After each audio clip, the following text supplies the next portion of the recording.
Bom dia, pessoal! Vamos começar a nossa segunda videoaula. Espero que vocês estejam bem. Eu tô sem máscara porque eu tô sozinha aqui gravando esse vídeo, tá ok? Eu vou fazer uma retomada de conteúdo só para dar uma revisada, tá? Sobre algumas coisas que a gente falou nesse primeiro bimestre. Então, a gente falou sobre o Sol, a Terra e a Lua, a influência de um sobre o outro. A gente falou sobre os movimentos da Terra e da Lua. A gente falou sobre as teorias geocêntrica e heliocêntrica, lembrando que teoria geocêntrica é aquela que falava que a Terra era o centro do universo. E aí os novos pensadores, através de observação do céu, através de cálculos matemáticos, perceberam que os dados não estavam batendo, né? E propuseram a teoria heliocêntrica, que diz que o Sol era o centro do universo. Mais tardiamente foi que descobriu que, na verdade, o Sol é o centro do sistema solar, certo, pessoal? A gente falou sobre os movimentos de rotação e translação da Terra e as consequências dele. O movimento de rotação, qual que é a consequência dele? O dia e a noite, né? Que o movimento de rotação é aquele em que a Terra gira ao redor do próprio eixo, tá? O movimento de translação, gente, é aquele em que a Terra gira em órbita do Sol, tá? Qual a consequência do movimento de translação, pessoal? A consequência do movimento de translação, junto com o eixo inclinado da Terra, são as estações do ano, tá? A gente falou sobre solstício e equinócio, sendo que o solstício é o período do ano em que a gente tem a noite mais longa do ano ou o dia mais longo do ano. Se a gente está falando de solstício de verão, a gente está falando do dia mais longo do ano. Solstício de inverno, a noite mais longa do ano. A gente falou sobre equinócio, que é o período do dia em que os dias e as noites eles têm praticamente a mesma duração. Então, a gente tem o equinócio de primavera e o equinócio de outono, tá? Lembrando, gente, que o solstício e o equinócio, eles marcam justamente as mudanças de estação, tá? Nós falamos sobre o eclipse, sobre os tipos de eclipse, a gente tem o eclipse solar e lunar. Então, gente, quando a gente fala sobre estações do ano, a gente acaba falando sobre clima e tempo, mas para poder falar sobre clima e tempo, gente, a gente precisa entender que existe uma diferença entre essas duas palavrinhas, tá? Então, vamos lá. O clima, gente, na realidade, é quando a gente analisa o local ao longo de vários anos. Então, é feita uma observação ao longo de 30 anos. Então, por exemplo, em janeiro, como que é janeiro aqui em São José dos Campos? Como que é o clima de São José dos Campos em janeiro? Então, é feita uma observação ao longo de 30 anos e sempre vai ver, em janeiro é frio e chuva. Então, em janeiro é calor com muita chuva. Como a gente está falando do Brasil, em janeiro a gente sabe que está calor, né, pessoal? Então, em janeiro tem muita chuva com temperaturas muito altas. Todo ano é assim? Todo ano é assim. Então, a gente sabe que em janeiro o clima da região de São José dos Campos é dessa forma, tá? Então, como que a gente pode empregar uma frase utilizando a palavra clima? O clima daquela região é tropical. Qual que é o clima que predomina no Brasil, gente? É o clima tropical, né? Então, clima é uma coisa ao longo de vários anos, tá ok? Quando a gente fala sobre tempo, gente, tempo na realidade, eu estou falando de um curto período de tempo. Então, eu vou falar sobre a previsão do tempo hoje, a previsão do tempo amanhã, a previsão do tempo durante essa semana. Como que está o tempo hoje aqui em São José dos Campos? O tempo está seco e está frio, tá? Esse é um exemplo que a gente pode utilizar, tá ok? Então, a diferença entre clima e tempo é que o clima é ao longo de vários anos e o tempo é um espacinho curto, tá ok, pessoal? Aí eu coloquei esse mapa como exemplo aí para vocês, que a gente tem o mapa do Brasil e o clima predominante do mapa no Brasil é o clima tropical, é esse rosinha meio salmão, meio alaranjado aí, tá bom? Como que é o clima tropical? Ele tem estações bem definidas, os invernos mais amenos e secos, e os verões quentes e chuvosos. Mas é assim no Brasil inteiro? Não, gente, como vocês podem observar, não é assim no Brasil inteiro, tá? Isso é mais assunto de geografia, mas é só para vocês poderem entender. Então, coloquei um mapa do Brasil aí para vocês verem, tá ok?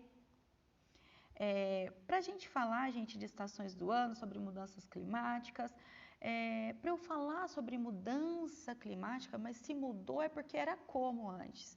Então, eu preciso ver os meus registros históricos ao longo de vários e vários anos.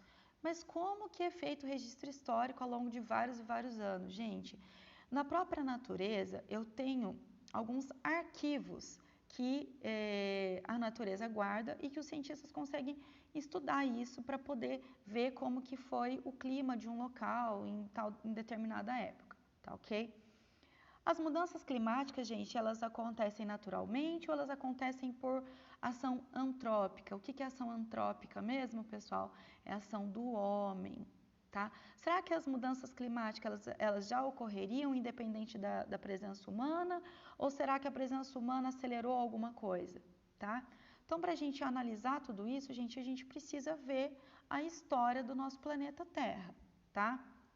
Se a gente for pegar o nosso planeta, gente, desde da formação dele, em que ele era lá aquela bola de fogo e que foi se resfriando devagarzinho, conforme foi se resfriando, foi evaporando alguns gases e formando o nosso princípio de atmosfera, que era uma atmosfera completamente diferente da atmosfera que a gente tem hoje em dia, tá? O ambiente terrestre, mesmo depois que começou o resfriamento, em que formou uma superfície sólida, né? Quando foi solidificando essa lava, ela era um lugar muito inóspito. O que é um lugar inóspito? Um lugar inóspito, uma região inóspita, é uma região de difícil sobrevivência, que eu tenho condições muito extremas, ou uma temperatura muito alta, ou uma temperatura muito baixa, ou uma salinidade muito alta. Enfim, ela tem condições extremas que tornam a sobrevivência naquele local difícil. Hoje em dia, quais locais que eu posso dar de exemplo de região inóspita? Eu posso dar de exemplo os grandes desertos, tanto quentes quanto gelados. A gente sabe que os desertos quentes e gelados são locais em que existem sim espécies de animais, de plantas, porém, gente, não tem tanta diversidade, né? Eu tenho uma planta ou outra aqui, eu tenho um animal ou outro ali, mas eu não vou ter tanta diversidade, não vou ter uma quantidade tão grande de diversos tipos de espécies, tá? Então, gente, ao longo da evolução do nosso planeta, em que foi resfriando, foi solidificando a superfície da Terra, foi criando a nossa atmosfera primitiva, essa atmosfera foi se modificando, a superfície do planeta foi se modificando ao longo dos milhares de anos e, com isso, possibilitou o surgimento de seres vivos, tá? Mas como que os cientistas sabem de tudo isso, pessoal? Foi o que eu falei para vocês. A gente tem um ramo da ciência que chama paleoclimatologia, que ele é um ramo da ciência que é só para estudar o clima ao longo da evolução do planeta, tá? E esses lugares do planeta que guardam, entre aspas, né, essas informações para os cientistas, essas informações guardadas pela natureza ou até mesmo pelos registros históricos por pergaminhos, por registros que os homens fizeram nas pedras, todos esses tipos de registros que os paleoclimatologistas conseguem utilizar, são chamados de proxies, tá? Eu tenho aí os anéis das árvores, eu tenho os gases atmosféricos que ficaram guardados no gelo, em regiões de geleiras polares de muitos milhares de anos. Eu tenho através dos corais. Então, tem vários registros históricos, tanto na natureza quanto realizados pelos homens, que os paleoclimatologistas conseguem utilizar.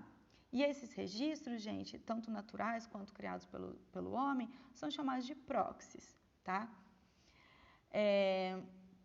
Já falei sobre proxies aqui no slide anterior, então vou pular esse aqui, mas vocês podem ler com calma, que está disponibilizado na internet para vocês, tá, pessoal?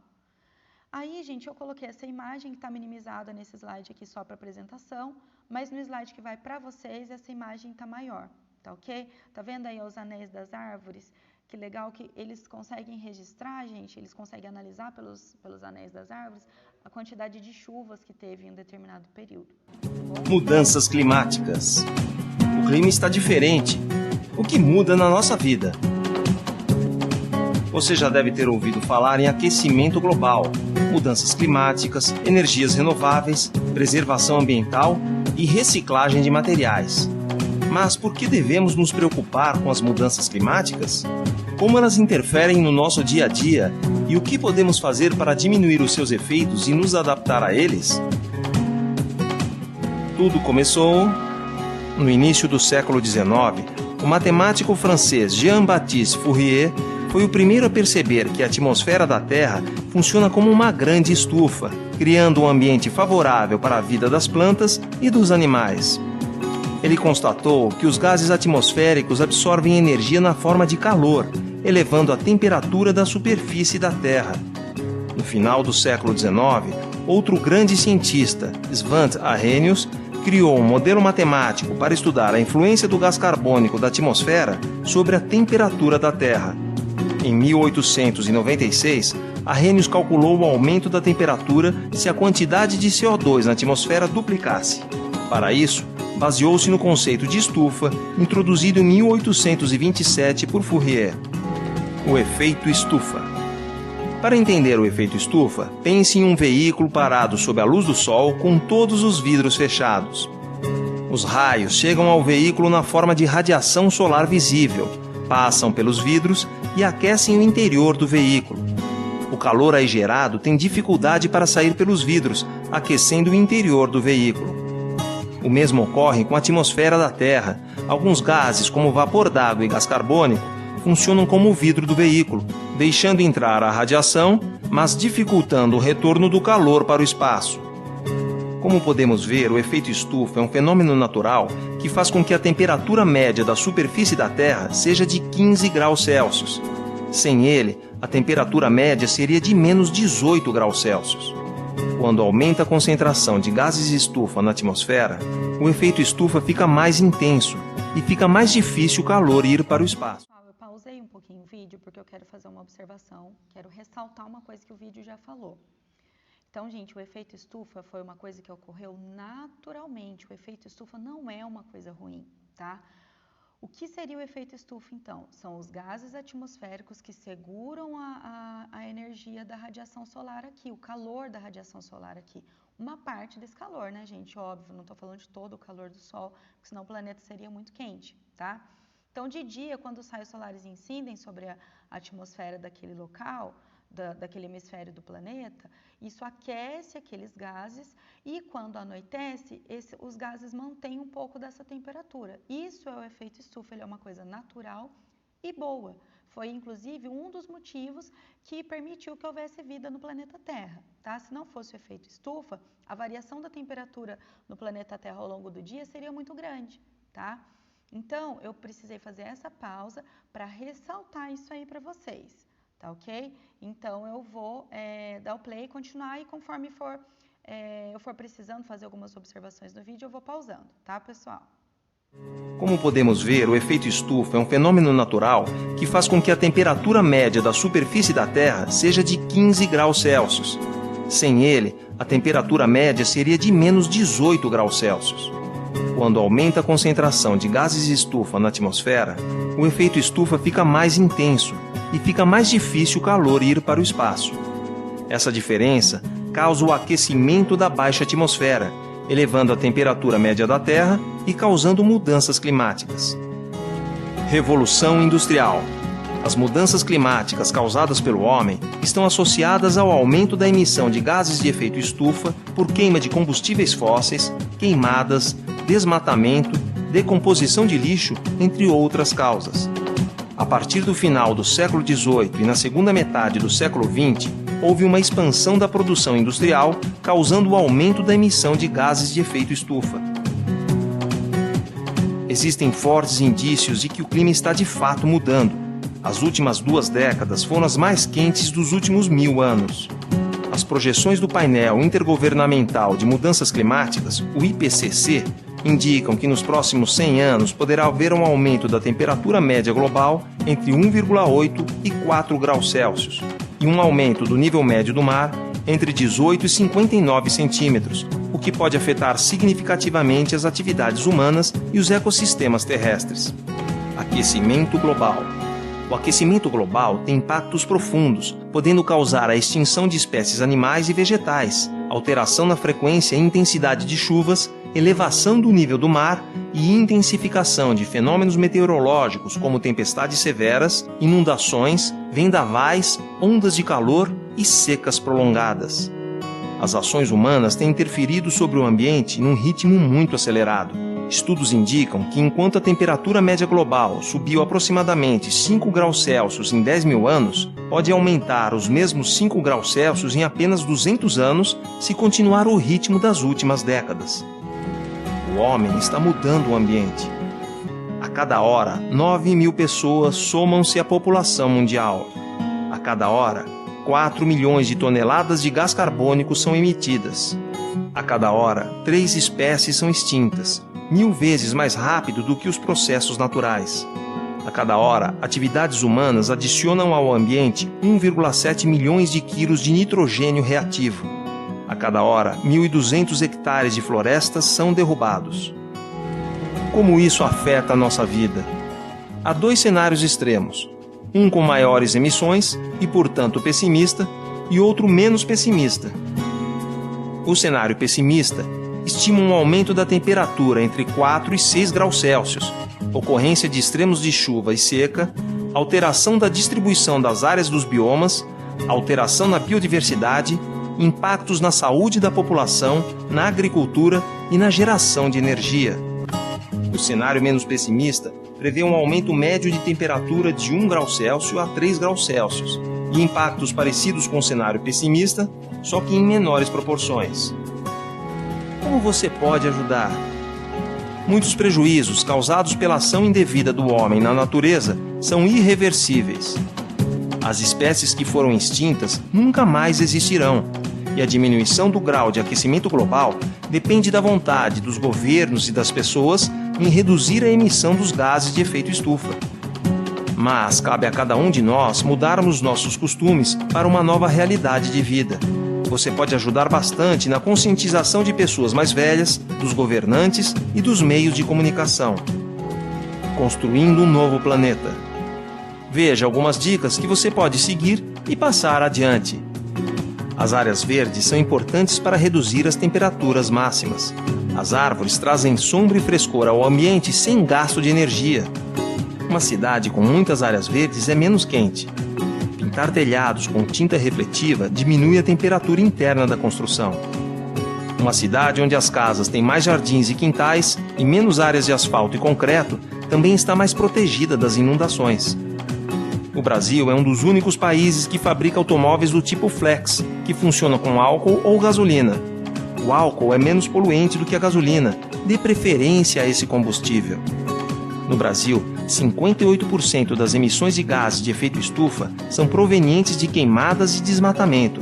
É fundamental encontrar caminhos para o desenvolvimento dos biomas sem degradar essas regiões. Bom, pessoal, como vocês viram no vídeo e que eu já ressaltei, o efeito estufa ele é uma coisa natural.